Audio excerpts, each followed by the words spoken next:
ለግሌ የሚሰማኝ ነገር በትግራይ ላይ የተደረገው የዘር ማጥፋት ጭፍጨፋና በየግለሰቡ ብርድ ልብስ የለውም፣ ሲኒ የለውም፣ ቡና የሚጠጣው ውሃ ጃርካን የለውም። ወደ ሌላ ሀገር ነው የተሻገረ። እኛም አልተጠቀምንም። የኢትዮጵያ ሚሊቴር ለባሽ እኛ ብንጠቀም ለራሳችን ይውል ነበር። ዛሬ እየበላን ያለ ነው የራሳችን ንብረት ነው። ወደ ሌላ ሀገር ትላንትና ዋጋ ለከፈልነው መስዋዕትነት ለከፈልነው የኢትዮጵያ ሕዝብ መስዋዕትነት ለከፈልነው ሀገር አሳልፎ ሰጥቷል። ይሄ ጉዳይ እንዴት ነው ብለን ስንጠይቅ እኛ እንታሰራለን፣ እንታፈናለን። የተገደላም አለ በጥይት የተመታ ማለት ነው፣ በእኛ መንግስት ማለት ነው። ስለዚህ በትግራይ ውስጥ እኛ ምንም የምናደርገው ነገር የለም። አድርግ አታድርግ ነው የወታደራዊ ሳይንስ እንዳወቃችሁ።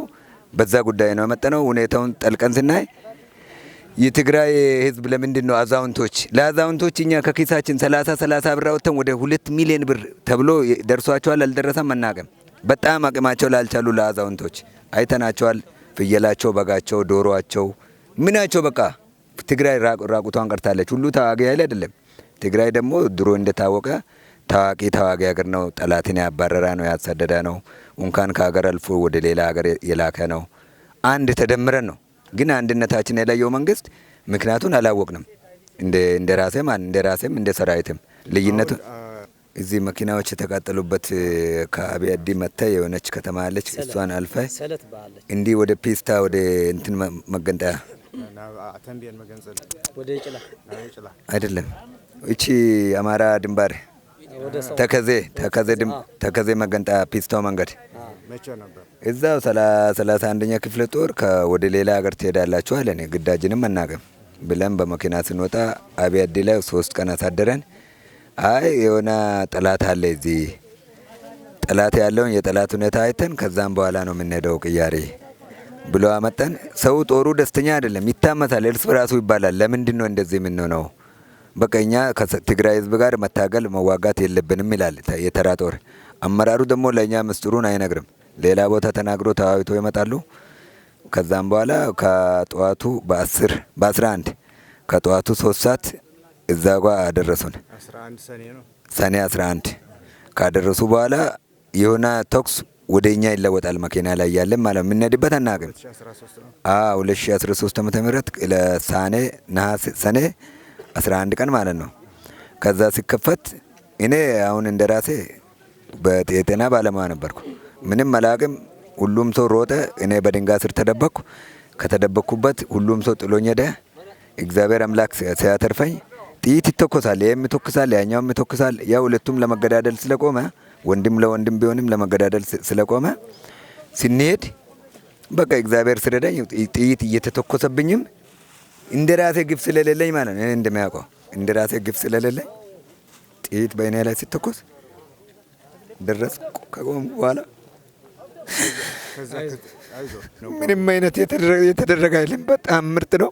እንኳን በተራ ወታደር ሁሉም ደረጃ ነው የጠበቀ አመራር አለ። ክላሻ አቀባብሉ ምንም አያደርጉ እና ብሎ ምግብ ሰጡን፣ ውሃ ሰጡ። እስከዚህ አድርሶን የሚባለው ነው የተደረገ። ምንም አይነት ምንም የሚገደል ነገር የለም። እንኳን ከአቅም በላይ ለራሳቸው አገራቸውን ራቁት አስቀርቶ ከራቁታቸው 1/3ኛውን አካፍሎ ለእኛ ፐርሰንቱን ሁሉ ሰጥቶ እየመገቡን ነው፣ እያከሙን ነው። ምንም አይነት የሚባለውና አሁን ደርሰን የምናየው ነገር ሁለቱም የሚገናኝ አይደለም። ኢትዮጵያ ብዙ ዋጋ የከፈለች ሀገር ነች። እንኳን ለዚህ እርስ በራስ ሳይሆን እኔ ስለማያውቃት ነው ታሪኳን። ስለዚህ ኢትዮጵያ አንዱና ተስማምታ ብትኖር እኔ በኢትዮጵያ ልጅ ስም በጣም ከፍተኛ ደስታ ነው። እኔ በሰላም ያለኝ መልእክት ማንኛውም ሰው ትጥቁን ፈቶ ለሚመለከተው ክፍል ሰጥቶ ኢትዮጵያ ውስጥ በነጻነት እኔ አሁን ምንም አይነት ስልጣን የለኝም፣ የሚያውቀው ነገር የለም በቃ።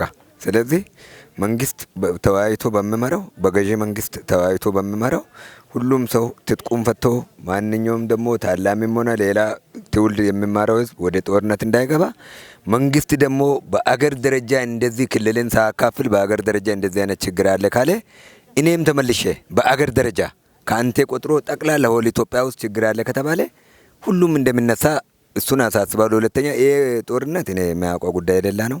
ዝም ብሎ ነው የዘር መጨረስ የሆነ በግለሰብ የራሱን ጥቅም ለማዘጋጀት የተነሳ ነው ያየሁት።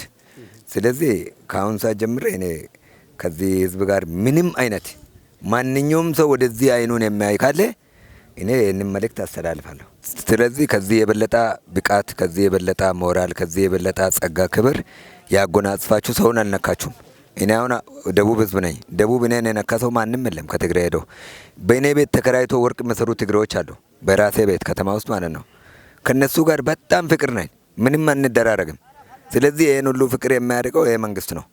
ስለዚህ በጣም ጥሩ ድል እንደምታገኙ ጠቅልላችሁ ድል እንደምታገኙ እኔ እርግጠኛ ነኝ። ድል ያርግላችሁ።